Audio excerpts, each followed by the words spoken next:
I was squatting down in front of the copy machine, as though it were some kind of god. Well, kind of was. Paper was stuck like mortar between bricks as I tugged so hard that I fell backward onto a pair of feet. Oh, wow. That was a new one. Ahem! The voice was so familiar.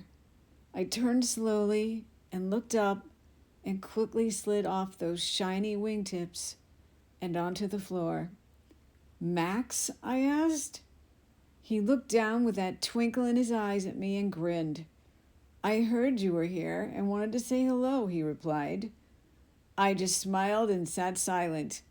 He held out his hand and helped me up. Not so easy to do in a kilt and high heels. Nice kilt, he said. I laughed out loud. A kilt in Switzerland with plaid high heel shoes. I must have been quite a sight. Max and I had met when he was on a job tour in the old USA. His uncle, the chairman of the board, had sent him.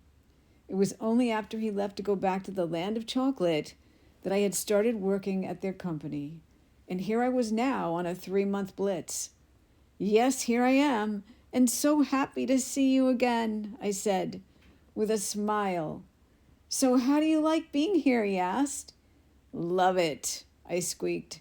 For some reason, I always got a little tongue-tied around him, and it was still happening. Well, I should get back to work, I said. Me too. Must get back to the bank and see how much money I can give away today. I laughed again. He was dressed in a smooth dark suit, cut to the nines with his wavy hair just covering his collar. Oh no, another dark and moody one. Would you like to have lunch sometime this week? He asked. Oh yes, that would be great, I said, and hoped he hadn't noticed the way I was looking him over. I'll call you here and set up a date, he said with a smirk. Oh, he had noticed. Oops. He walked off with a wave, and I stood there wondering what I was gonna do.